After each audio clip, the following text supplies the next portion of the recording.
High Meenakshi, high. তুমি আজকে একটা পার্টি লুক নিয়েছো আমার কাছে, তোমার কেমন লাগলো লুকটা? আমার মুখের হাসিটাই তোমার সবকিছু বলে দিচ্ছে, কারণ আমি প্রথমে বলি আমি পাড়াগাঁ থেকে আসছি এবং আমি তোমার ফেসবুকে আমি দেখতাম প্রতিনিয়ত আমি ফলো করতাম। তো আমি দেখেছি তোমার মেকআপ লুকটা অসাম লাগে আমার। তো আমি সেখান থেকে আমি ভেবেছিলাম তোমার কাছে আসবো, তার তোমার ব্যবহার, তোমার সাজানো এবং সব থেকে বড় কথা আজকের এত কষ্ট করে তুমি আমার আই মেকআপ করেছো। আমি খুব অন্ধকার হয়ে গেছিল, এত খেটে খুঁটে তুমি করেছো, লোডশেডিং হয়ে গেছিল। লোডশেডিং মানে হয়ে গেছিল, তুমি যে করেছো আমি খুবই খুবই মানে তোমার সাজানোতে আনন্দিত হয়েছি। আমার খুব মনের মতো সাজটা হয়েছে। আমার যেটা ভয় ছিল একটা, এত জনের কাছে সেজেছি আমাকে সব ভূতের মতো সাজিয়ে দিত।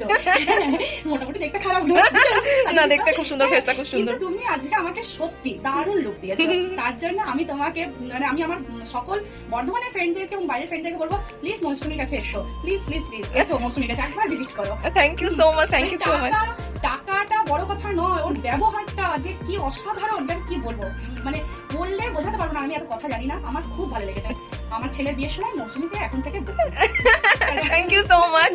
আর মিনাক্ষীও খুব খুব ভালো মেয়ে, প্রচুর ফ্র্যাঙ্কলি এবং জলি।